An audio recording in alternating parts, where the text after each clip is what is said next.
اعوذ باللہ من الشیطان الرجیم بسم اللہ الرحمن الرحیم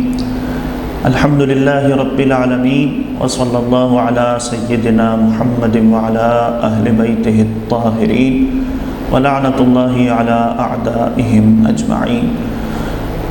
آج کی ہماری گفتگو چھٹے امام جعفر صادق علیہ الصلاۃ والسلام کے حوالے سے ہے۔ چونکہ ان کے ایام شہادت ہیں، لہٰذا ان کی زندگی کے مختلف گوشوں اور پہلوؤں پر ہم گفتگو کریں گے۔ سب سے پہلے چھٹے امام کی زندگی کے حوالے سے کچھ چھوٹی چھوٹی تاریخ آپ کی خدمت میں گزارش کر دوں۔ امام کی ولادت باسعادت سن 83 ہجری 83 ہجری میں ہوئی ہے، اور امام کی شہادت 148 ہجری میں مدینہ منورہ میں ہوئی۔ اس طرح امام کی جو کل زندگی ہے وہ تقریباً 65 برس کی ہے۔ امام نے اپنا جو ابتدائی زمانہ ہے وہ چوتھے امام کے زیر سایہ بھی گزارا ہے۔ چوتھے امام کی شہادت 95 ہجری 95 ہجری میں ہوئی، تو اس طرح 12 سال کی زندگی ہے جو چھٹے امام نے اپنے دادا کے زیر سایہ گزاری۔ پھر چوتھے امام کی جب شہادت ہو گئی تو اب اپنے بابا کے زیر سایہ زندگی گزارنے لگے، اور یہ تقریباً 19 سال کی زندگی ہے جب وہ اپنے بابا کے ساتھ ساتھ رہے۔ اس کے بعد امام کا اپنا دور امامت شروع ہوتا ہے، اور شہادت تک امام کی جو کل مدت امامت بنتی ہے وہ 34 ایئرز یعنی 34 برس کی ہے۔ امام نے اپنے مدت امامت کے دوران مختلف خلفائے وقت کا زمانہ دیکھا ہے، اور یہ وہی زمانہ ہے کہ جب بنو امیہ کی حکومت کا اختتام ہو رہا تھا اور بنو عباس حکومت پر قابض ہو رہے تھے۔ بنو عباس کی حکومت تقریباً 132 ہجری 134 ہجری میں قائم ہوئی ہے، اور اس طرح تقریباً 16 برس وہ ہیں کہ جو امام نے بنو عباس کے خلفاء کے درمیان گزارے ہیں۔ اس سے پہلے بنو امیہ کے مختلف حکمران اور خلفاء تخت حکومت پر قابض رہے، جس میں سب سے پہلا حاکم ہشام بن عبد الملک تھا۔ پھر اس کے بعد ولید کا زمانہ آیا، ولید کے بعد یزید کچھ عرصہ تخت خلافت پر بیٹھا، پھر ابراہیم کی حکومت کا زمانہ ہے، اور پھر آخری خلیفہ جو بنو امیہ کا گزرا وہ تھا مروان الحمار۔ اس کے بعد بنو امیہ کی حکومت کا خاتمہ ہو گیا، اور پھر بنو عباس خلافت پر بیٹھے، جس کا سب سے پہلا خلیفہ تھا ابو العباس الصفاح۔ اس کے تقریباً 4 سال ہیں جو دور حکومت رہا ہے، اور پھر 12 سال کا وہ عرصہ ہے جو ابو جعفر منصور دوانیقی کا دور خلافت اور حکومت ہے، جس میں امام نے زندگی گزاری، اور اسی ملعون خلیفہ نے امام کو زہر دے کر شہید کر دیا۔ اس سے پہلے اگر آپ تاریخ کو دیکھیں تو بہت سی سازشیں ہیں، بہت سے قیام ہیں، تحریکیں ہیں جو امام کے دور حکومت میں گزری ہیں۔ اس میں اگر آپ تاریخ کا ملاحظہ کریں، مشاہدہ کریں، تو بہت سے ایسے افراد ہیں کہ جو امام کے خاندان سے ہی تعلق رکھتے ہیں۔ مثلا حضرت زید شہید، انہوں نے بھی قیام کیا اور حکومت کے خلاف انہوں نے لشکر کشی کی، اور ان کی شہادت تقریباً 125 ہجری میں ہوئی ہے۔ اس کا مطلب یہ ہے کہ امام کے مدت امامت کے دوران ہی یہ سارے واقعات پیش آ رہے تھے۔ پھر ایک اور گروہ تھا کہ جو کیسانیہ کے نام سے مشہور تھا، اور وہ محمد حنفیہ کو اپنا امام مانا کرتے تھے۔ اس کا مطلب شیعوں کے مقابلے میں یہ ایک اور فتنہ تھا جو امام کے دور میں کھڑا ہوا تھا۔ کچھ اور بھی ایسے لوگ تھے کہ جو اپنی امامت کا دعویٰ کر رہے تھے، مثلا عبداللہ ابن حسن مصنع اور ان کے فرزند محمد اور ابراہیم، انہوں نے بھی حکومت وقت کے خلاف قیام کیا، اور عبداللہ ابن حسن مصنع کے بیٹے محمد، ان کو بھی مہدی کے نام سے یاد کیا گیا، اور انہیں امام کے طور پہ لوگوں کے سامنے پیش کیا گیا، کیونکہ لوگوں کے ذہن میں رسول خدا صلی اللہ علیہ وآلہ وسلم کی وہ حدیث موجود تھی کہ میرا جو آخری فرزند ہوگا اس کا نام میرے نام پر ہوگا اور اس کے والد کا نام میرے والد کے نام پر ہوگا، اور وہ قیام کرے گا، اور اس وقت زمانے کی تمام حکومتیں ختم ہو جائیں گی۔ لہذا چونکہ نام محمد تھا اور ان کے والد کا نام عبداللہ تھا، اس حدیث کو محمد بن عبداللہ پر منطبق کرتے ہوئے لوگوں کو اس بات سے آمادہ کیا گیا اور گمراہ کیا گیا کہ یہی وہ مہدی ہیں کہ جس کا تذکرہ رسول خدا نے اپنی حدیث میں بیان کیا۔ یہ مختلف فتنے تحریکیں اس زمانے میں اٹھ رہی تھیں، اور یہ بنو امیہ کے دور خلافت کا آخری حصہ تھا جو تاریخ میں گزر رہا تھا۔ لہذا یہ جو ہم سنتے ہیں کہ چھٹے امام کو بہت آسانی ملی اور امام اپنے علوم کو لوگوں کے سامنے آسانی سے پیش کرتے رہے، اس لیے کہ دو بڑے خاندانوں میں آپس میں اختلاف تھا اور تخت خلافت پر قبضہ کرنے کے لیے لڑائی ہو رہی تھی، نزاع جھگڑا ہو رہا تھا، اور ان کی توجہ چھٹے امام کی طرف نہیں تھی۔ اس وجہ سے امام بڑی آسانی سے مدرسہ چلاتے تھے، اپنے شاگردوں کی تربیت کرتے تھے، اپنے جد کے علوم کو لوگوں کے سامنے پیش کیا کرتے تھے۔ ایک حد تک یہ بات صحیح ہے، لیکن اس کے باوجود کہ دونوں خاندان آپس میں لڑ رہے ہیں، ان خلفاء نے جب ان کو موقع ملا امام جعفر صادق علیہ السلام پر سختی کی، انہیں تشدد کا نشانہ بنایا، سخت جاسوسی اور کڑی نگرانی کی جاتی تھی، اور اسی وجہ سے بہت سی مرتبہ امام تقیہ میں رہے، بلکہ اپنے اصحاب کو بھی بار بار یہ تاکید کرتے رہے کہ تم ان علوم کو برملا لوگوں کے سامنے پیش مت کرو اور اپنے عقائد کو لوگوں سے چھپا کر رکھو، کہیں ایسا نہ ہو کہ تمہارے برملا اعلان کرنے کی وجہ سے تمہیں قتل کر دیا جائے۔ اگر ہم امام کے ابتدائی زمانے کو دیکھیں تو بچپن میں امام کے علوم کے کچھ واقعات ہمارے سامنے آتے ہیں، اور چھٹے امام ظاہر ہے کہ اپنے علم کے اعتبار سے ہی بہت زیادہ معروف ہیں، بہت زیادہ مشہور ہیں، اور ان کے علوم پھیلانے کی وجہ سے ہی آج ہمارا مذہب، ہماری فقہ مذہب جعفری یا فقہ جعفریہ کے نام سے منسوب ہے۔ امام ابھی بچپنے کے عالم میں ہیں، اور پانچویں امام کی مدت امامت ہے، دور امامت چل رہا ہے۔ ابھی عبد الملک ابن مروان خلیفہ ہے، اور اس نے اپنے زمانے میں مسجد النبوی کی تعمیر اور توسیع کا کام شروع کیا، اور جب وہ ایک حد تک پہنچ گیا تو وہ انتظامات کو دیکھنے کے لیے، توسیع کو ملاحظہ کرنے کے لیے جب مدینہ آیا تو مدینہ میں اس کا والی، اس کا گورنر عمر بن عبدالعزیز موجود تھا۔ وہ اپنے اس گورنر کے ساتھ جب مسجد النبوی میں آیا تو اس نے دیکھا کہ پانچویں امام محمد باقر علیہ السلام مسجد النبوی میں بیٹھے ہوئے اپنے شاگردوں کے سامنے خطاب کر رہے ہیں، انہیں درس دے رہے ہیں۔ بڑا متاثر ہوا، آنے کے بعد اس نے دیکھنا شروع کیا، امام سے ملاقات ہوئی اور عمر بن عبدالعزیز سے پوچھا کہ یہ کون سا درس ہے جو اس وقت اس مسجد میں ہو رہا ہے؟ اس نے بتایا کہ یہ جغرافیہ کا درس ہے جو پانچویں امام اپنے شاگردوں کے درمیان دے رہے ہیں۔ اب ظاہر ہے کہ اسے جغرافیہ کے بارے میں زیادہ علم تو نہیں تھا، اس نے پانچویں امام سے پوچھا کہ مولا یہ کون سا علم ہے، یہ کس چیز سے بحث کرتا ہے؟ تو امام نے فرمایا کہ اس میں زمین و آسمان اور سورج اور چاند ستاروں کے بارے میں گفتگو ہوتی ہے۔ لہذا اب اسے سمجھ نہیں آئی کہ امام سے کیا سوال کرے، امام پر کس طرح اعتراض کرے۔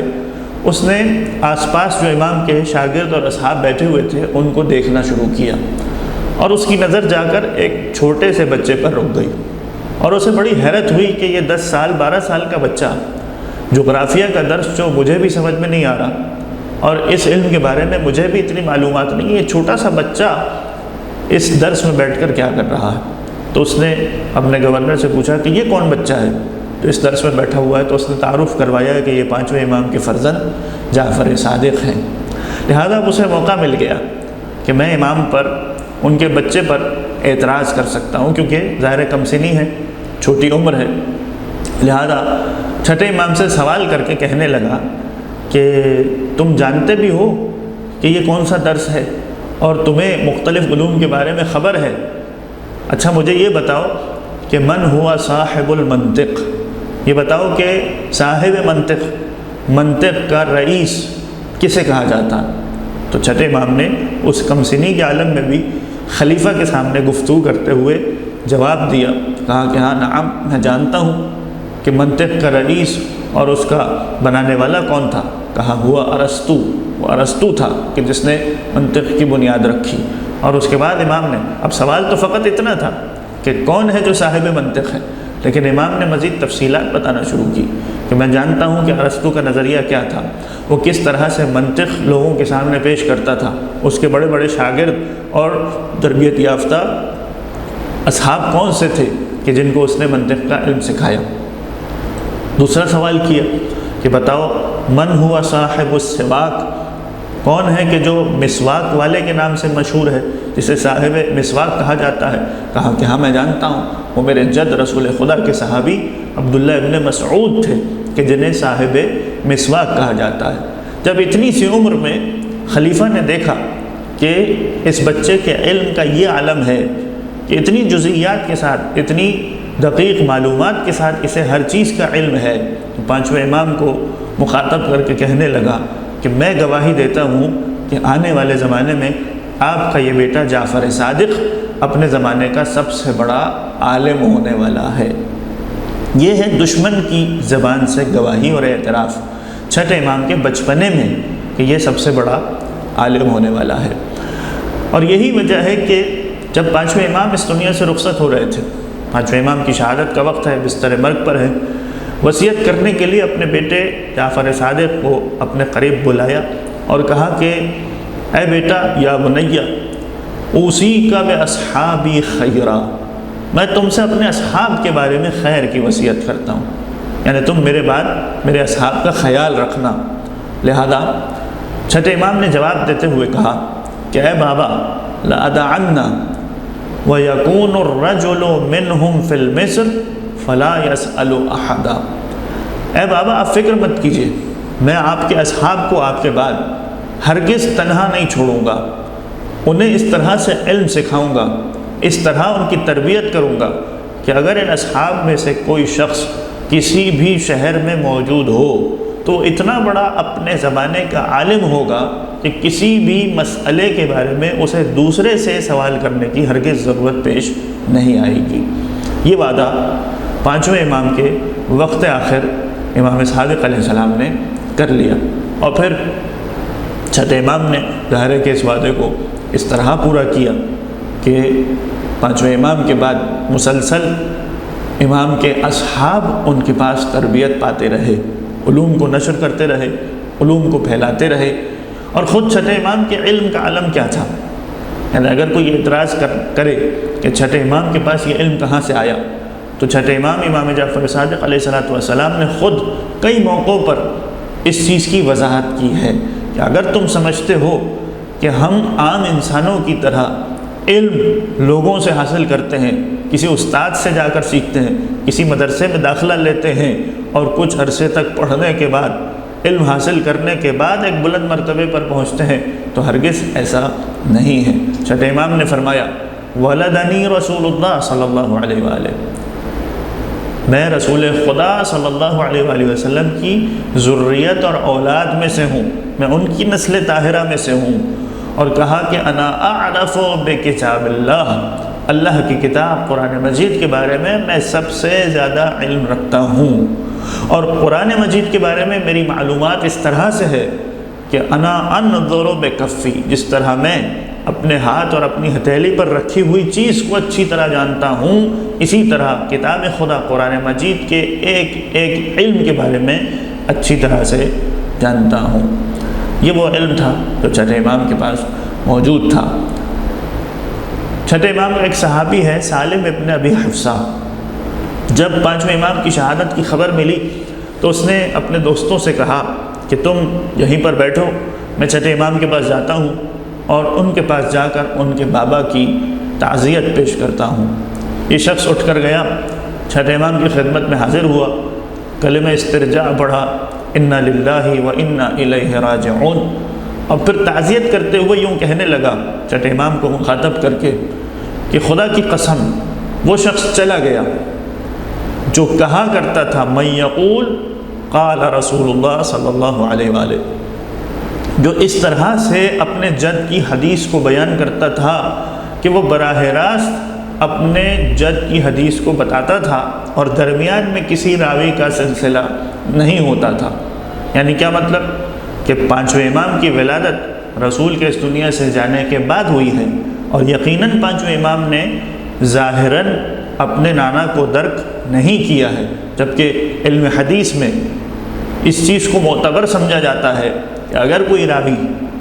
کسی امام کی یا رسول کی حدیث کو نقل کرنا چاہتا ہے اور اس نے اس امام یا رسول کو درک نہیں کیا، ان کے زمانے میں موجود نہیں تھا، تو وہ براہ راست امام سے اس حدیث کو نقل نہیں کر سکتا، وہ براہ راست رسول کا حوالہ نہیں دے سکتا، اسے درمیان میں کسی صحابی کا واسطہ چاہیے۔ وہ یہ کہے گا کہ میں نے فلاں صحابی سے رسول کی اس حدیث کو سنا ہے، میں نے فلاں شخص سے امام کی اس حدیث کو سنا ہے۔ جب تک اس شخص نے امام سے یا رسول سے ملاقات نہیں کی، اس کے لیے صحیح نہیں ہے، ممکن نہیں ہے کہ وہ براہ راست اس حدیث کو امام یا رسول سے منسوب کرے۔ امام باقر علیہ السلام وہ تھے کہ جن کی ولادت رسول کی وفات کے بعد ہوئی ہے، لہذا انہوں نے ظاہری زندگی میں رسول خدا کو درک نہیں کیا۔ اس کے باوجود بھی جب وہ اپنے جد کی حدیث کو نقل کرتے تھے تو براہ راست اس حدیث کو اپنے جد سے منسوب کر کے کہتے تھے قال رسول اللہ صلی اللہ علیہ وآلہ، درمیان میں کسی راوی اور کسی صحابی کا واسطہ نہیں ہوتا تھا، اور کسی شخص میں یہ جرأت نہیں ہوتی تھی کہ پانچویں امام سے یہ سوال کرے کہ یا اپنا رسول اللہ، آپ تو اپنے جد اور رسول خدا کے زمانے میں تھے ہی نہیں، آپ براہ راست رسول سے اس حدیث کو کیسے نقل کر رہے ہیں؟ اس لیے کہ انہیں یقین تھا کہ یہ اسی ذریت سے ہے، اسی نسل طاہرہ سے ہے کہ جو رسول کی پاک ذریت ہے، لہذا جو کچھ نقل کر رہے ہیں، جو کچھ حدیث اپنے نانا سے منسوب کر رہے ہیں، یقیناً یہ رسول خدا کی حدیث ہے اور ان کا بیان کردہ فرمان ہے۔ جب اس نے اس طرح سے چھٹے امام کے سامنے تعزیت کی تو چھٹے امام نے کچھ دیر اپنے سر کو جھکایا اور پھر اپنے سر کو بلند کر کے اس سے خطاب کر کے کہنے لگے کہ قال اللہ عز وجل، میں تو اللہ کی حدیث، اللہ کا فرمان تمہارے سامنے پیش کرتا ہوں کہ پروردگار متعال خود فرماتا ہے کہ اگر کوئی شخص تم میں سے صدقہ دیتا ہے، راہ خدا میں انفاق کرتا ہے، تو میں اس صدقے کے مال کو اس طرح اپنے پاس حفاظت سے رکھ لیتا ہوں کہ جس طرح کوئی شخص اپنے چھوٹے سے بچے کو یا اپنے پاس جانور کے بچے کو تربیت دیتا ہے، اسے غذا فراہم کرتا ہے، اس کی حفاظت کا انتظام کرتا ہے تاکہ وہ پروان چڑھے، اس میں نمو و نمائش ہو، اسی طریقے سے پروردگار کہتا ہے کہ میں بھی تمہارے اس صدقے کے مال کو اسی طرح اپنے پاس حفاظت سے رکھتا ہوں، اسے پروان چڑھاتا ہوں، یہاں تک کہ یہ شخص جب قیامت کے دن میری بارگاہ میں حاضر ہوگا تو وہی صدقہ اس کے سامنے کوہ احد کے برابر پیش کیا جائے گا۔ جب یہ حدیث چھٹے امام نے سالم کے سامنے پیش کی کہ جسے چھٹے امام نے براہ راست پروردگار سے منسوب کیا، تو تعجب کے مارے بوکھلا کر رہ گیا اور پلٹ کر اپنے دوستوں کے پاس آیا اور آنے کے بعد کہنے لگا کہ لقد رأیت فی ھذا اليوم عجبا، آج کے دن تو میں نے بڑی عجیب بات کا مشاہدہ کیا۔ اور جب دوستوں نے پوچھا کہ آخر وہ کیا بات تھی، تو کہا کہ اب تک تو ہم پانچویں امام کے بارے میں تعجب کرتے تھے اور بڑی حیرت سے کہتے تھے کہ پانچویں امام کیسے براہ راست اپنے جد اور رسول خدا سے حدیث کو نقل کر کے کہتے ہیں قال رسول اللہ صلی اللہ علیہ وآلہ، آج تو چھٹے امام کو میں نے یہ کہتے ہوئے فرماتے ہوئے سنا کہ انہوں نے براہ راست پروردگار سے حدیث کو منسوب کر کے کہا قال اللہ عز وجل، کہ پروردگار یہ حدیث ارشاد فرماتا ہے۔ در حقیقت چھٹے امام ان لوگوں کو یہ بتانا چاہتے تھے کہ تمہیں تعجب نہیں ہونا چاہیے، ہمارا علم رسول خدا سے ملا ہوا ہے، ہمارا علم پروردگار سے ملا ہوا ہے، ہمیں کسی استاد اور مدرسے کے پاس جا کر علم حاصل کرنے کی ضرورت نہیں ہوتی، ہمارا علم من لدنی ہے، پروردگار کی طرف سے ہمیں یہ علم عطا ہوتا ہے۔ چنانچہ اسی خدا کی جانب سے اور رسول کی جانب سے عطا کردہ علم کے ذریعے سے چھٹے امام نے لوگوں کی تربیت کا انتظام کیا۔ اس حدیث میں آپ نے صدقے کے حوالے سے ایک اہمیت کو سنا کہ پروردگار کی حدیث ہے، حدیث قدسی، کہ جب انسان صدقہ دیتا ہے تو خداوند متعال اسے کس طرح اپنے پاس حفاظت سے رکھتا ہے، اسے پروان چڑھاتا ہے، اسے بڑھاتا ہے اور اس میں اتنا اضافہ کرتا ہے کہ جیسے وہ ایک احد کے پہاڑ کی مانند ہو جاتا ہے۔ اس کا مطلب یہ ہے کہ صدقہ دینے اور مومنین کے فقراء اور محتاجوں پر خرچ کرنے کا بہت عظیم اجر و ثواب ہے۔ اور یہیں پر چھٹے امام کے اس قصے کو بھی آپ کے سامنے پیش کر دوں۔ امام کی سیرت میں یہ جملہ بھی ملتا ہے کہ کس طرح چھٹے امام نے فقراء اور مساکین پر خرچ کرنے کو اہمیت دی ہے۔ عیون اخبار رضا میں 8ویں امام علی رضا علیہ السلام سے یہ حدیث نقل ہوئی کہ وہ اپنے جد امام صادق علیہ السلام کے بارے میں یہ واقعہ نقل کرتے ہیں کہ ایک مرتبہ چھٹے امام کہیں پر سفر کرتے ہوئے جا رہے تھے اور ان کے ساتھ کچھ اور بھی افراد تھے جو قافلے میں شریک تھے۔ یہ تاجر افراد تھے، یہ کاروباری افراد تھے جو اپنا مال تجارت ایک شہر سے دوسرے شہر بیچنے کے لیے جا رہے تھے۔ راستے میں ان کو خبر ملی کہ کچھ ڈاکو ہیں، کچھ چور ہیں جو ابھی قافلے پر حملہ کرنے والے ہیں۔ تو یہ شخص، یہ تمام تجار یہ کانپنے لگے، خوف کے مارے ان کا برا حال ہو گیا کہ اس وقت اتنا سارا سامان تجارت ہمارے پاس ہے، اگر ڈاکوؤں نے ہم پر حملہ کر دیا اور یہ سارا مال چوری کر لیا تو ہمیں بہت بڑا نقصان ہو جائے گا۔ لہذا اس ڈر کے مارے یہ چھٹے امام کے پاس آئے اور آ کر ان سے کہنے لگے کہ ابن رسول اللہ، کیا ایسا ممکن ہے کہ ہمارا سارا مال تجارت آپ اپنے پاس اپنے سامان میں رکھ لیں تاکہ اگر چور ہم پر حملہ بھی کریں تو چونکہ آپ رسول خدا کے فرزند ہیں، آپ رسول کی ذریت میں سے ہیں، ہو سکتا ہے کہ وہ آپ کے مقام اور مرتبے کو ملحوظ خاطر رکھتے ہوئے آپ پر حملہ نہ کریں اور اس طرح سے ہمارا سامان تجارت چوری ہونے سے بچ جائے۔ امام نے کہا کہ جس طرح تم سوچ رہے ہو سکتا ہے کہ معاملہ اس کے بالکل برعکس نکل آئے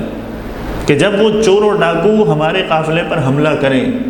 تو وہ براہ راست میرے پاس ہی آ جائیں اور سارے قافلے کو چھوڑ کر میرے ہی مال کو چوری کر کے لے جائیں، تو اس وقت تو تم بڑے نقصان میں رہو گے اور تمہارا سارا مال چوری ہو جائے گا۔ انہوں نے کہا کہ پھر اس کا اور کیا حل ہو سکتا ہے؟ کسی نے جواب میں کہا کہ ہم ایسا کرتے ہیں کہ اپنا سارا سامان یہیں زمین کھود کر زمین میں چھپا دیتے ہیں، جب یہ چور اور ڈاکو یہاں سے چلے جائیں گے تو پھر ہم اپنے سامان کو، اپنے مال تجارت کو دوبارہ زمین سے نکال لیں گے۔ امام نے کہا کہ اس بات کی کیا گارنٹی ہے کہ زمین میں جب تم اپنے سامان کو دفن کرو گے تو وہ سامان محفوظ رہے گا، خراب ہونے سے بچ جائے گا؟ ممکن ہے کہ اسی زمین پر خدا کی طرف سے کوئی عذاب نازل ہو جائے، سیلاب آ جائے، اس زمین پر زلزلہ آ جائے، تو وہ سامان جو تم نے حفاظت کی خاطر زمین میں دفنایا ہے، اس زمین پر نقصان کی وجہ سے، زلزلہ اور آفت آنے کی وجہ سے وہ سارا سامان ضائع ہو جائے۔ تو اب یہ سب لوگ سوچ میں پڑ گئے کہ آخر ہم اپنے اس مال تجارت کو کیسے بچائیں؟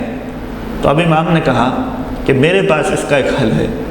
سب نے پوچھا کہ یا اپنا رسول اللہ وہ کیا حل ہے؟ فرمایا اودعوها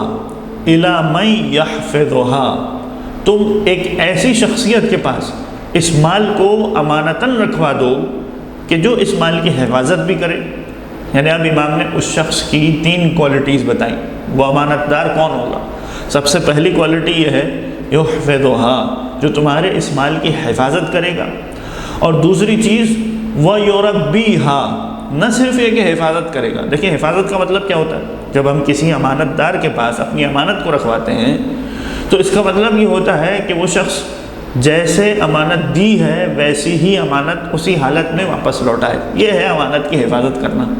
تو پہلی صفت تو یہ ہے اس شخص کی کہ وہ اس مال کی حفاظت کرے گا، اس میں کوئی تبدیلی کمی بیشی نہیں کرے گا، جیسا رکھوایا ہے ویسا ہی واپس کرے گا۔ لیکن اس سے بڑھ کے بھی امام نے کہا وَيُرَبِّيهَا، نہ صرف یہ کہ اس کی حفاظت کرے گا بلکہ اسے پروان چڑھائے گا، اس میں اضافہ کرے گا، اس کی نگہداشت اس طرح سے کرے گا کہ اس میں اضافہ ہو جائے گا، اس میں زیادتی پیدا ہو جائے گی۔ اور تیسری چیز یہ کہ وہ شخص تمہیں یہ مال اس وقت واپس کرے گا جس وقت تمہیں اس کی سب سے زیادہ ضرورت ہوگی۔ تم محتاج ہوگے، تم پریشان ہوگے کہ اس وقت مجھے مال کی ضرورت ہے، کون سا مال ہے جو میرے کام آ سکتا ہے، اس ضرورت کے وقت یہ تمہیں تمہارا مال واپس کر دے گا۔ تو یہ بڑے خوش ہو گئے اور خوش ہو کر کہنے لگے کہ من ذاکا، کہ اپنا رسول اللہ وہ ہستی، وہ ذات کون سی ہے جو ہمارے مال کی اس طرح حفاظت کرے کہ وقت ضرورت بڑا چڑھا کر زیادتی کے ساتھ یہ مال ہمیں واپس کر دے۔ تو امام نے فرمایا ذاک اللہ عز وجل، وہ پروردگار متعال کی ذات ہے۔ تم پروردگار کے پاس اپنے اس مال کو امانتاً رکھوا دو۔ انہوں نے کہا اے مولا، پروردگار کے پاس ہم اپنا مال امانت میں کیسے رکھ سکتے ہیں؟ فرمایا ایسا کرو کہ اسے تتصدقوا الی فقراء المؤمنین، تم اسے صدقہ کر دو ان لوگوں پر کہ جو مومنین میں سے فقیر، محتاج اور تندرست ہے۔ اور یہ ضروری نہیں کہ پورا مال صدقہ کرو، تم اس میں سے 1/3 ثلث مال بھی اگر فقراء پر خرچ کرنے کے لیے تیار ہو تو گویا ایسا ہی ہے کہ تم نے اس مال کو پروردگار کے پاس امانتاً رکھوا دیا۔ انہوں نے کہا کہ اے مولا، اس وقت تو ہم سفر کی حالت میں ہیں، اپنے وطن میں، اپنی شہر میں تو موجود نہیں ہیں کہ ہم لوگوں کے پاس جو فقراء ہیں، جو مساکین ہیں، ان پر یہ مال صدقہ کر دیں۔ تو اب کیا کریں؟ فرمایا اچھا تم ایسا کرو کہ تم نیت کر لو کہ راستے میں یا وطن پہنچنے کے بعد جب کوئی فقیر، محتاج، تنگ دست تمہیں ملے گا تو تم اس کا 1/3 مال ان پر صدقہ کر دو گے۔ انہوں نے کہا کہ اے مولا، ہم نیت کرتے ہیں، ارادہ اور قصد کرتے ہیں کہ جب بھی ہمیں کوئی فقیر ملے گا تو اپنے اس مال کا 1/3 حصہ ان فقراء پر خرچ کر دیں گے۔ تو اب امام نے فرمایا کہ تمہیں گھبرانے کی ضرورت نہیں ہے، اب پروردگار تمہارا اس مال کا حفاظت کرنے والا ہے، تم توکل اور بھروسہ کرو پروردگار پر۔ بس یہ امام نے کہا، اور اتنی دیر میں جیسے خبر ملی تھی کہ کچھ ڈاکو راستے میں حملہ کرنے والے، وہ ڈاکو سامنے آ گئے اور اب یہ پھر کانپنے لگے اور خوف کے مارے ان کی حالت غیر ہو گئی کہ اگر انہوں نے حملہ کر دیا تو یہ ہمارے مال کو ہم سے چوری کر کے لے جائیں گے۔ امام نے کہا گھبرانے کی ضرورت نہیں ہے، میں نے تم سے نہیں کہا تھا کہ پروردگار تمہارے اس مال کی حفاظت کرنے والا ہے؟ جیسے ہی وہ ڈاکو آئے،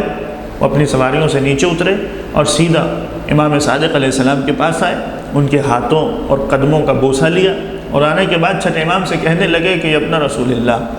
ہم نے آپ کے جد رسول خدا کو خواب میں دیکھا تھا، انہوں نے آ کر ہمیں تاکید کی ہے کہ جاؤ میرے فرزند، میرے نمائندے سے امام وقت سے ملاقات کرو، وہ اس وقت سفر کی حالت میں ہیں، ان کے ساتھ ساتھ رہو اور انہیں دشمنوں کے شر سے محفوظ رکھو، ان کی حفاظت کا انتظام کرو، لہذا ہم آپ کے ساتھ آئے ہیں تاکہ آپ کے ساتھ مل کر سفر کریں اور آپ کو دشمنوں سے، مخالفین کے شر سے بچائیں۔ امام نے خدا کا شکر ادا کیا اور پھر ان لوگوں سے کہا کہ ہمیں تمہاری حاجت اور ضرورت نہیں ہے، لا حاجت لنا فیکم، جس پروردگار نے، امام نے یہاں توکل کا درس بھی دیا، فرمایا جس پروردگار نے تم جیسے چوروں اور ڈاکوؤں کے شر سے ہمیں محفوظ رکھا ہے، وہی پروردگار ہمیں مخالفین اور دشمنوں کے شر سے بھی بچانے والا ہے۔ لہذا امام نے ان سے کہا کہ تم جانا چاہتے ہو تو چلے جاؤ، ہمیں تمہاری ضرورت نہیں ہے۔ امام اپنے ساتھیوں کے ساتھ، قافلے والوں کے ساتھ سفر کرتے ہوئے آگے بڑھے، اپنی منزل پر، اپنے وطن واپس پہنچے، اور جیسا ان ساتھیوں نے ارادہ کیا تھا کہ ہم وطن پہنچنے کے بعد اپنے مال کا 1/3 حصہ صدقہ کر دیں گے، انہوں نے مسلمانوں اور مومنین کے فقراء پر اپنے 1/3 مال کو خرچ کر دیا۔ نتیجہ یہ ہوا کہ پروردگار متعال نے اس مال تجارت میں کئی گنا منافع عطا کیا، 1 درہم کے بدلے 10 درہم کا منافع انہیں عطا ہوا۔ اور اس وقت چھٹے امام نے بیان کیا کہ جب بھی تم پروردگار پر بھروسہ کرتے ہوئے اپنے مال کو خدا کی راہ میں انفاق کرتے ہو، مومنین میں سے فقراء اور مساکین پر صدقہ کر دیتے ہو، تو پروردگار ہمیشہ تمہارے مال کو محفوظ کرتا ہے، اور ایسا ہی ہوتا ہے کہ جیسے تم نے اس مال کو پروردگار کے پاس امانت میں رکھوا دیا ہے۔ چنانچہ امام نے اپنی زندگی میں اس بات کا بھی سبق دیا کہ اپنے آس پڑوس کا خیال رکھو، اپنے مال کی حفاظت کا ایک طریقہ یہ بھی ہے کہ جہاں تمہیں کوئی مومنین میں فقراء اور مساکین نظر آئیں، ان پر اپنے مال کو خرچ کر دیا کرو۔ امام نے اپنی زندگی میں اور بھی مختلف پہلوؤں کی طرف مسلمانوں کی اور مومنین کی توجہ دلائی۔ امام کا راستہ ہی وہ راستہ ہے کہ جس پر چل کر انسان نجات حاصل کر سکتا ہے۔ نہ امام کے راستے سے آگے بڑھنا ہے، نہ امام کے راستے سے پیچھے رہ جانا۔ جو آگے بڑھ جانے والا ہے وہ بھی ہلاک ہو جائے گا، جو پیچھے رہ جانے والا ہے وہ بھی ناکام ہونے والا ہے۔ اس کا مطلب یہ ہے کہ ہمیں امام کو اسی مقام اور درجے اور منزلت پر رکھنا ہے جو پروردگار نے انہیں عطا کیا ہے۔ نہ ہمیں امام کے مقام اور مرتبے کے اعتبار سے غلو کرنا ہے کہ انہیں ان کے مقام سے بڑھا چڑھا کر اس مرتبے پر لے جائیں جو پروردگار کا مقام اور مرتبہ ہے۔ وہ صفات ائمہ میں بیان کرنے کی کوشش کریں کہ جو پروردگار کے لیے خاص ہیں، اور نہ ہی ان کو ان کے مقام سے گرا دینا ہے کہ انہیں ایک عام انسان کی طرح تصور کیا جائے۔ نہ ہمیں غلو کرنا ہے، نہ ہمیں تقصیر کرنا ہے۔ اور اس قسم کے افراد جس طرح آج معاشرے میں موجود ہیں، اسی طرح سے چھٹے امام کے زمانے میں بھی اس قسم کے لوگ موجود تھے۔ کچھ ایسے افراد بھی تھے کہ جو امام کو ان کے مقام اور مرتبے سے بڑھا چڑھا کر پیش کیا کرتے تھے، اور کچھ ایسے تھے کہ جو امام کو ایک عام انسان کی طرح تصور کرتے تھے۔ لہٰذا اس قسم کے بھی واقعات امام کی سیرت میں ہمیں نظر آتے ہیں جہاں پر امام نے ان لوگوں کی تنبیہ کی اور انہیں سمجھانے کی کوشش کی کہ ہمیں اسی مقام اور مرتبے پر رکھو جو پروردگار نے ہمیں عطا کیا ہے۔ ایک شخص ہے جس کا نام ہے محمد الزیات، وہ کہتا ہے کہ میں ایک مرتبہ خانہ خدا کے پاس موجود تھا اور میں نے ان لوگوں کو دیکھنا شروع کیا جو اللہ کے گھر کا طواف کر رہے تھے، تو اچانک میری نظر پڑی چھٹے امام پر، اور ایسا لگتا ہے کہ بظاہر پہلی دفعہ اس نے امام کو دیکھا تھا، اور امام کو اس حالت میں دیکھا کہ جیسے عام لوگ خانہ خدا کے گھر چکر لگا رہے ہیں، طواف کر رہے ہیں، امام بھی اسی طرح سے عام لوگوں کے ساتھ گھل مل کر کعبے کا طواف کر رہے ہیں۔ تو دیکھتے ہی اس کے ذہن میں خیال آیا اور تصور آیا کہ کیا یہ وہ شخص ہے کہ جو حجت خدا ہے، جو نمائندہ الہی ہے، جو امام وقت ہے، اور اللہ نے اس کی اطاعت کو لوگوں پر فرض کیا ہے؟ یہ تو ایسا ہی ہمارے جیسا انسان نظر آتا ہے، اس میں اور ہم میں کیا فرق ہے؟ اب اس نے اپنے ذہن میں یہ سوچنا شروع کیا، اس نے کچھ کہا نہیں ہے، اس کے ذہن میں فقط یہ تصور آیا امام کے بارے میں۔ اور اب امام طواف کا چکر لگاتے لگاتے جب اس کے قریب سے گزرے تو اس کے سامنے ایک آیت کی تلاوت کی، سورہ مبارکہ قمر کی ایک آیت، کہ کیا تم یہ سمجھتے ہو کہ ہم اس کی اتباع کریں گے؟ ایک ایسے انسان کی جو ہماری ہی طرح کھاتا پیتا ہے، ہماری ہی طرح اٹھتا بیٹھتا ہے، اگر ایسا ہی ہو تو ہم صریحی گمراہی میں پڑے ہوئے ہیں۔ جب اس آیت کی امام نے تلاوت کی تو یہ شخص سمجھ گیا کہ میرے دل میں امام کے خلاف جو خیال آیا تھا، جو تصور آیا تھا، امام اس کی طرف مجھے متوجہ کرنا چاہتے ہیں کہ ہرگز ایسا نہیں ہے کہ ہم عام انسانوں کی طرح ہیں۔ یہ تو کفار اور مشرکین کے خیالات تھے جو وہ رسول خدا کے بارے میں سوچا کرتے تھے۔ رسول خدا کے بارے میں بھی کفار اور مشرکین یہی اعتراض کرتے تھے کہ یہ کیسے نبی ہو سکتا ہے، یہ کیسے اللہ کا بھیجا ہوا پیغمبر ہو سکتا ہے کہ یہ بھی تو ہماری طرح کھاتا پیتا ہے، یہ بھی تو ہماری طرح رفع حاجت کرتا ہے، بازاروں میں گھومتا پھرتا ہے، اس میں اور ہم میں کیا فرق ہے؟ تو امام اسے اس بات کی طرف متوجہ کرنا چاہتے تھے کہ دیکھو ہم ہیں انسانی پیکر میں، لیکن ہمارا ایک رابطہ اپنے پروردگار کے ساتھ موجود ہے۔ اسی طریقے سے ایک اور شخص ہے اسماعیل، وہ امام سے ملاقات کرنے امام کے گھر آیا، امام کی زیارت ہوئی اور نماز کا وقت داخل ہو گیا، تو امام نے اس شخص سے کہا کہ یہ پیالہ ہے، پانی کا برتن ہے، اسے لے کر کے جاؤ اور اس میں ہمارے لیے وضو کا پانی بھر کر لے آؤ۔ یہ شخص اس برتن کو لے کر حجرے سے باہر آیا اور اس میں پانی بھرنا چاہتا ہے کہ اب اس کے ذہن میں بھی یہی خیال آ گیا، برعکس خیال۔ کون سا خیال؟ کہ جو امام کو ان کے مرتبے سے بڑھانے والا خیال، امام کے بارے میں غلو کرنے والا تصور ہے۔ کہا کہ امام جو رسول خدا کے فرزند ہیں، جن کو پروردگار نے اتنا بڑا مقام اور مرتبہ عطا کیا ہے کہ یہ لوگوں کی حاجتیں پوری کرتے ہیں، لوگوں کو رزق مہیا کرتے ہیں اور علم غیب رکھتے ہیں، پروردگار کی جانب سے ان کی دعائیں حاجتیں پوری ہو جاتی ہیں، جب ان کا خدا کی بارگاہ میں اتنا بلند مقام اور مرتبہ ہے تو اس امام کو خدا کی عبادت کرنے کی ضرورت کیا ہے؟ یہ آخر کیوں نماز پڑھتے ہیں؟ بس میں یہی سوچتے ہوئے وضو کا پانی بھر کے جب حجرے میں داخل ہوا تو امام نے میری طرف دیکھا اور مجھ سے کہا کہ دیکھو، ہمارے بارے میں ہرگز ایسا خیال اور تصور نہ لے کر کے آؤ کہ جو ہمیں خدا کے مرتبے پر پہنچا دے۔ فرمایا کہ ہمیں اللہ کے بندوں میں سے سمجھو، ہمیں اللہ کی مخلوق تصور کرو، اور اس کے بعد تم ہمارے بارے میں جو بھی صفت سوچنا چاہو وہ ہمارے اندر پوری اترے گی۔ لا ترفعوا البناء فوق طاقته، امام نے ایک تشبیہ دیتے ہوئے اسے سمجھایا، کسی بھی عمارت کو اس کی طاقت اور برداشت سے زیادہ بلند نہ کرو کہ وہ گر جائے، جو اس کی حد ہے، جتنی اس نے طاقت اور برداشت ہے اتنی ہی اسے بلند کرو۔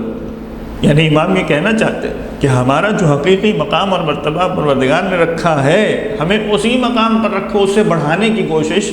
مت کرو۔ ہم اللہ کی مخلوق ہیں، ہم اللہ کے بندے ہیں، اس کے بعد جو بھی صفات تم ہمارے اندر سمجھنا چاہو وہ ہمارے لیے ممکن ہے۔ جس طرح سے مولا کائنات نہج البلاغہ میں ارشاد فرماتے ہوئے نظر آتے ہیں کہ ہلک فی اثنان، میرے بارے میں دو قسم کے لوگ ہیں جو ہلاک ہو جانے والے ہیں، ایک وہ ہے کہ جو مجھے اپنی حد سے بڑھا دیتا ہے، اور ایک وہ ہے کہ جو ہمارے مرتبے میں تقصیر کرتا ہے اور ہمیں ایک عام انسان کے مرتبے پر پہنچا دیتا ہے۔ اس کا مطلب یہ ہے کہ چھٹے امام کے زمانے میں بھی اس قسم کی سوچ، اس قسم کا تصور موجود تھا، لوگ مختلف قسم کے فتنے اور فساد میں مبتلا تھے۔ اور جیسے میں نے اپنی ابتدائی گفتگو میں اس بات کی طرف اشارہ کیا کہ امام کے اپنے خاندان سے ہی اس قسم کے فتنے اور شورش برپا ہو رہی تھی، لہذا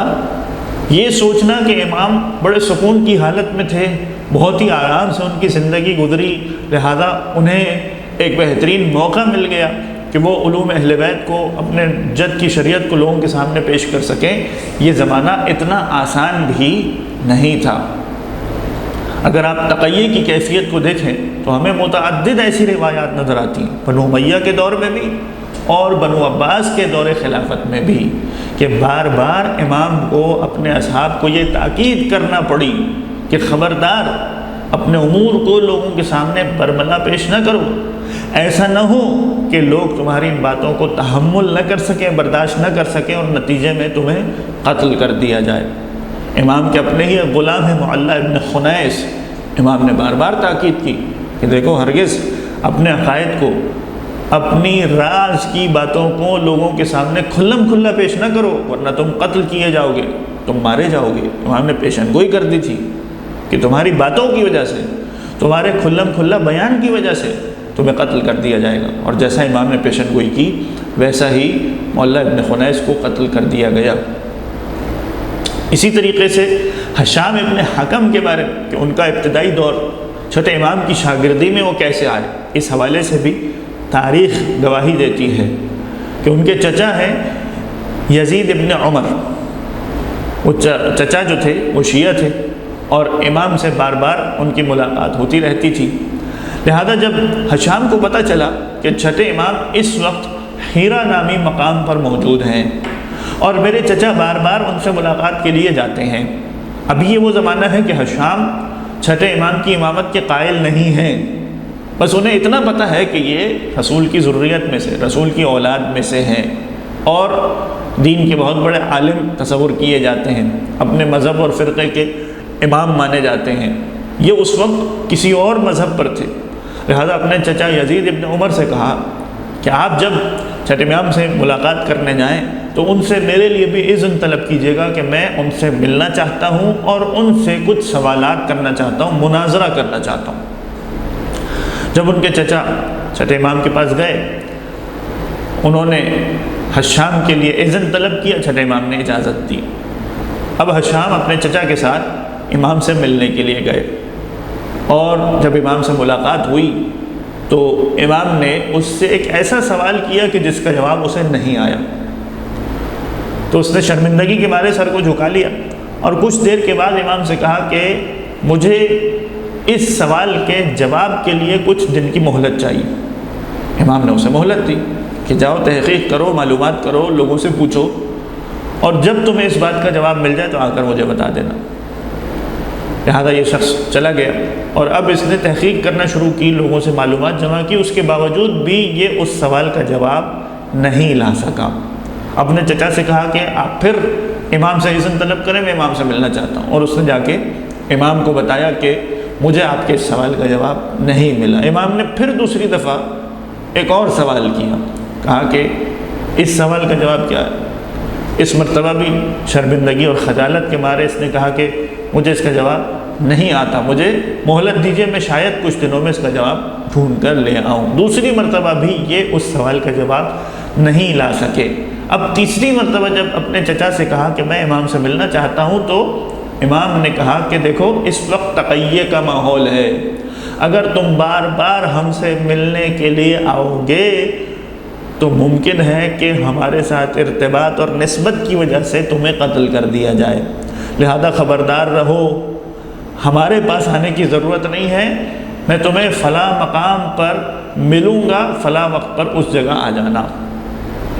اس روایت سے آپ کو سمجھ میں آ رہا ہے کہ تقیہ کی کیا کیفیت ہے، خلفاء کی طرف سے کس قدر شدید نگرانی ہے جو چھٹے امام پر ہو رہی ہے۔ ایک ایسا شخص جو ابھی شیعت میں داخل نہیں ہوا، جو امام کا صحابی نہیں ہے، بلکہ امام سے فقط ملنے آتا ہے، امام سے سوال و جواب کرتا ہے اور حقیقت تک پہنچنا چاہتا ہے، اگر وہ بھی بار بار امام سے ملاقات کر رہا ہے تو امام کو خوف ہے کہ کہیں مجھ سے زیادہ ملاقات کی وجہ سے اسے قتل نہ کر دیا جائے۔ لہذا تیسری مرتبہ امام نے ایک اجنبی مقام پر حشام بن حکم سے ملاقات کی، اور اس موقع پر حشام کہتے ہیں کہ جب میں نے امام کو اپنی سواری پر آتے ہوئے دیکھا اور پہلی نگاہ امام کے چہرے پر پڑی تو اس قدر رعب میرے دل میں طاری ہوا، امام کی نسبت ایسی ہیبت میرے باطن میں پیدا ہو گئی کہ میں تھر تھر کانپنے لگا، اور مجھے جرأت نہیں ہوئی کہ میں امام سے کچھ گفتگو یا کلام کر سکوں، اور کچھ دیر تک جب یہ کیفیت رہی تو میں سمجھ گیا کہ یہ پروردگار کی جانب سے امام کا رعب اور دبدبہ ہے جو میرے قلب میں پیدا ہوا ہے، اور یہی اس بات کی علامت ہے کہ جعفر صادق ہی حقیقت میں امام ہے۔ لہذا اس کے بعد سے حشام بن حکم نے چھٹے امام کی امامت کا اقرار کیا۔ یہی وہ دور ہے جو تاریخ لکھنے والے مورخین کہتے ہیں کہ چھٹے امام نے اپنے اصحاب کو مولا کائنات امام علی علیہ السلام اور اسی طرح امام حسین علیہ السلام کی قبور کی نشاندہی فرمائی۔ آپ سب جانتے ہیں تاریخ میں یہ بات لکھی ہوئی ہے کہ ایک زمانے تک مولا علی کی قبر کا نشان کسی کو معلوم نہیں تھا۔ اس زمانے میں جب بنو عباس کی خلافت کا آغاز ہوا ہے، ابتدائی دور ہے، یہی وہ وقت ہے کہ جب امام نے اپنے متعدد مختلف اصحاب کو ایک ایک کر کے ان جگہوں کی نشاندہی کرنا شروع کی کہ جہاں پر مولا علی اور امام حسین علیہ السلام کی قبریں تھیں۔ کہیں پر وہ مفضل بن عمر کو اپنے ساتھ لے گئے، کہیں پر حشام کو اپنے ساتھ لے گئے، مختلف اصحاب کو اپنے ساتھ لے جاتے رہے اور انہیں بتاتے رہے کہ فلاں مقام پر مولا علی کی قبر ہے اور کربلا معلیٰ میں امام حسین علیہ السلام کی قبر مطہر ہے۔ اس کے باوجود جب بنو عباس کی خلافت کا ابتدائی زمانہ ہے، یہ بھی تقیہ کا شدید زمانہ ہے۔ جو پہلا خلیفہ ہے ابو العباس صفاح، کئی مرتبہ اس نے بھی امام کو ٹیسٹ کرنے کے لیے اور چیک کرنے کے لیے کہ امام ہمارے بارے میں کیا نظریہ رکھتے ہیں، کس طرح اپنے شیعوں کو ہمارے بارے میں بیان کرتے ہیں، کیا اپنی امامت کی طرف لوگوں کو بلا رہے ہیں، کیا ہمارے خلاف کوئی لشکر کشی کرنے کا ارادہ ہے، کیا امام ہمارے خلاف کوئی قیام کرنا چاہتے ہیں۔ اس بات کو چیک کرنے کے لیے ابو العباس نے ایک مرتبہ امام کو ہیرا کے مقام پر طلب کیا۔ ابو العباس خود ہیرا میں موجود تھا اور اس نے امام کو طلب کیا، اور اب امام خود بیان کرتے ہیں کہ یہ یوم الشک تھا۔ یوم الشک آپ فقہ میں سمجھتے ہیں کہ یہ وہ دن ہوتا ہے کہ جس کے بارے میں شک ہوتا ہے کہ یہ شعبان کا آخری دن ہے، 30واں دن، یا رمضان کا پہلا دن ہے، چاند نظر آیا یا نہیں آیا۔ اگر چاند ہو گیا ہے تو پہلی رمضان ہے، روزہ رکھنا واجب ہے، اور اگر چاند نہیں ہوا تو 30ویں شعبان ہے، روزہ رکھنا واجب نہیں ہے۔ لیکن امام اس حدیث میں نقل کرتے ہیں کہ میرے نزدیک چاند ہو گیا تھا اور پہلی رمضان تھی۔ جب ابو العباس نے ہیرا میں امام کو طلب کیا، امام حاضر ہوئے، دیکھا کہ دن کا وقت ہے اور خلیفہ کے سامنے دسترخوان لگا ہوا ہے۔ اس روایت سے سمجھنے کی کوشش کیجئے کہ کس قدر شدید تقیہ کا دور تھا۔ دسترخوان لگا ہوا ہے اور خلیفہ نے امام سے پوچھا، اصمت یا ابا عبداللہ، کیا آپ نے روزہ رکھا ہوا ہے؟ کہا کہ لا، میں نے روزہ نہیں رکھا ہے، میرا روزہ بھی تمہارے ساتھ ہے اور افطار بھی تمہارے ساتھ ہے۔ جب یہ جملہ کہا تو خلیفہ نے کہا کہ ادنو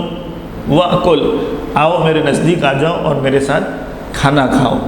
امام نے دسترخوان پر بیٹھ کر خلیفہ کے ساتھ کھانا کھانا شروع کر دیا۔ جب کھانے سے فارغ ہوئے تو امام کا ایک چاہنے والا امام کے پاس آیا اور امام سے پوچھا کہ ابن رسول اللہ، کیا آپ نہیں جانتے تھے آج پہلی رمضان ہے؟ آپ نے کیسے کھانا کھا لیا؟ اب جملہ سنیے چھٹے امام کا، یعنی وہ شخص جو امام کا چاہنے والا صحابی ہے، جب وہ جانتا ہے کہ رمضان ہے اور کھانا حرام ہے، روزہ رکھنا واجب ہے، تو امام کیسے نہیں جانتے ہوں؟ امام کو تو یقیناً پتہ، وہ صاحب شریعت ہیں، شریعت کے بیان کرنے والے ہیں، حلال و حرام لوگوں کے سامنے پہنچانے والے ہیں۔ لیکن اس کے باوجود امام نے فرمایا کہ ایک دن روزہ افطار کر لینا میرے نزدیک زیادہ پسندیدہ ہے اس بات سے کہ میں اپنی گردن قطع کروا دوں اور خلیفہ وقت مجھے قتل کر دے۔ اس قدر شدید تقیہ کا عالم ہے، خوف کا عالم ہے کہ اگر خلیفہ کو یہ پتہ چل جائے کہ آج پہلی رمضان ہے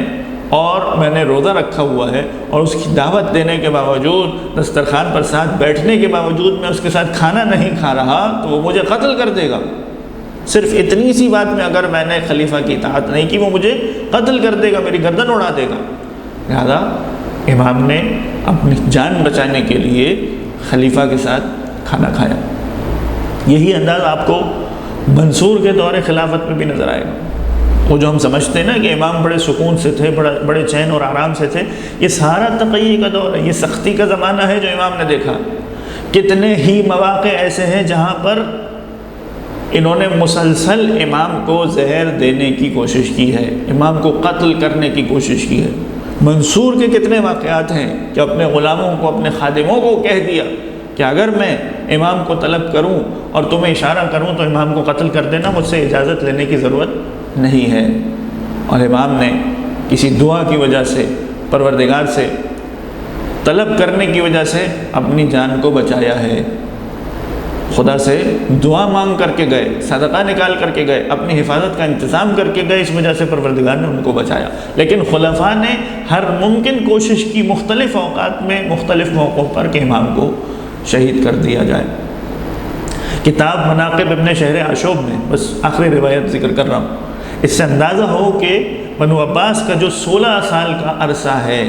جو امام نے اپنی مدت امامت میں گزارا ہے اپنی شہادت سے پہلے، وہ کتنا سخت تقیہ کا زمانہ تھا۔ مناقب ابن شہر عاشوب میں مفضل بن عمر یہ نقل کرتے ہیں کہ ایک وقت ایسا آ گیا کہ بنو عباس کے خلفاء نے امام کو نظر بند کر دیا، کسی شخص کو بھی امام سے ملنے کی اجازت نہیں تھی، حتیٰ کہ شریعت کے جو بہت ضروری مسائل ہیں، نکاح اور طلاق کے مسائل، میراث کے مسائل، اتنا شدید حرج والا مسئلہ ہے، اس تک کو پوچھنا امام سے ناممکن تھا۔ لہٰذا لوگ بڑے پریشان تھے کہ اب اپنے مسائل کو کیسے حل کریں، امام تک کیسے پہنچا جائے، اپنی اس مشکل کو کیسے حل کیا جائے۔ اور اس موقع پر پروردگار نے منصور کے دل میں یہ بات ڈالی کہ اس نے آ کر چھٹے امام سے کہا کہ آپ مجھے کوئی ایسا تحفہ عطا کیجیے کہ جو پوری کائنات میں کسی کے پاس بھی نہ ہو، کوئی ایسی چیز تحفے میں مجھے دیجیے۔ چھٹے امام نے ایک چھوٹی سی لکڑی جو تقریباً ایک ہاتھ ایک ذراع کے برابر تھی، جو رسول خدا سے منسوب تھی اور کبھی کبھار پیغمبر اس سے سہارا لیا کرتے تھے، ٹیک لگا کر چلا کرتے تھے، وہ چھوٹی سی لکڑی عصا امام نے منصور کو تحفے میں عطا کی۔ اس تحفے کو لے کر منصور اتنا خوش ہو گیا کہ اس نے اس لکڑی کے 4 ٹکڑے کروائے اور اپنی حکومت کے مختلف علاقوں میں اسے بھیج دیا تبرک کے طور پر۔ اور اس موقع پر منصور نے امام سے کہا کہ میں آپ کو کچھ حد تک آزادی دینا چاہتا ہوں، اگر آپ چاہیں تو اپنے جد کی شریعت کو لوگوں کے سامنے پیش کیجئے، آپ لوگوں میں حلال و حرام کے فتوے بیان کیجئے، مگر ایک شرط یہ ہے کہ آپ اس جگہ اور اس علاقے میں نہیں رہیں گے کہ جہاں پر میں خود موجود ہوں، کیونکہ ہم دو ایک ساتھ ہوں گے تو پھر آپ کے علم کی وجہ سے لوگ میری بات کی اطاعت نہیں کریں گے، میری خلافت اور حکومت باقی نہیں رہے گی۔ آپ کسی ایسے علاقے میں چلے جائیں جہاں پر میں نہیں ہوں، پھر وہاں جا کر اگر آپ اپنے نانا کی شریعت اور دین کو بیان کرنا چاہتے ہیں تو میں آپ کو اجازت دیتا ہوں۔ مفضل بن عمر کہتے ہیں کہ اس موقع پر کچھ حد تک منصور کی طرف سے امام کو آزادی ملی، تو اس کے بعد چھٹے امام نے اپنے جد کی شریعت کو لوگوں کے سامنے پیش کرنا شروع کیا۔ تو یہ سارے وہ حالات اور واقعات تھے جو چھٹے امام کے دور میں گزرے ہیں، اور ان سختیوں سے گزر کر، ان مشکل حالات سے گزر کر چھٹے امام نے دین کے علوم کو ہم تک پہنچایا ہے، اور پھر ایسے شاگرد تربیت کیے ہیں کہ جن کی وجہ سے یہ شیعت آج ہم تک پہنچی ہے۔ تو اب جس علم کی خاطر چھٹے امام نے اتنی سختیاں برداشت کی، اتنی مشکل حالات میں ان علوم کو اصحاب تک پہنچاتے رہے، کہیں ایسا نہ ہو کہ ہم ان علوم سے غافل رہ جائیں۔ آج ضرورت اس بات کی ہے، اس فتنے کے دور میں، اس مشکل حالات سے جس طرح شیعت گزر رہی ہے، ہماری اور آپ کی ذمہ داری یہ بنتی ہے کہ ان علوم کو حاصل کرنے کی کوشش کریں کہ جو چھٹے امام اپنے دور میں اپنے اصحاب تک پہنچاتے رہے۔ فقہ کا علم ہے، تاریخ کا علم ہے، قرآن و حدیث کا علم ہے، کوشش کیجئے کہ اپنے زمانے میں تھوڑا وقت نکالیے، کسی بھی طریقے سے صحیح، آپ کسی عالم کی مجلس سن لیجئے، کہیں کسی مدرسے میں داخلہ لے لیجئے، آن لائن کورسز اویلیبل ہیں، اس میں آپ ایڈمیشن لے لیجئے، کہیں نہ کہیں کسی نہ کسی انداز سے دین سے مربوط رہیں اور علوم اہل بیت کو سیکھنے کی کوشش کریں، تاکہ کل قیامت کے دن ہم کم از کم یہ کہہ سکیں کہ اے مولا امام صادق علیہ السلام، آپ نے جس طرح مشکل حالات میں بھی ان علوم کو لوگوں تک پہنچایا، ہم نے بھی اس علم میں سے کچھ حصہ حاصل کرنے کی کوشش کی ہے۔ پروردگار سے دعا کرتے ہیں، پروردگارہ علوم اہل بیت کو سیکھنے، اس پر عمل کرنے اور اسے دوسروں تک پہنچانے کی توفیق عطا فرما۔ اہل بیت کے چاہنے ماننے والے دنیا میں جہاں بھی آباد ہیں، ان سب کی جان، مال، عزت اور آبرو کی حفاظت فرما۔ اپنے آخری ولی، اپنی آخری حجت امام عصر والزمان کے ظہور میں تعجیل فرما، اور ہمیں ان کے اعوان اور انصار میں شمار فرما۔ ربنا تقبل منا انک انت السمیع العلیم برحمتک یا ارحم الراحمین۔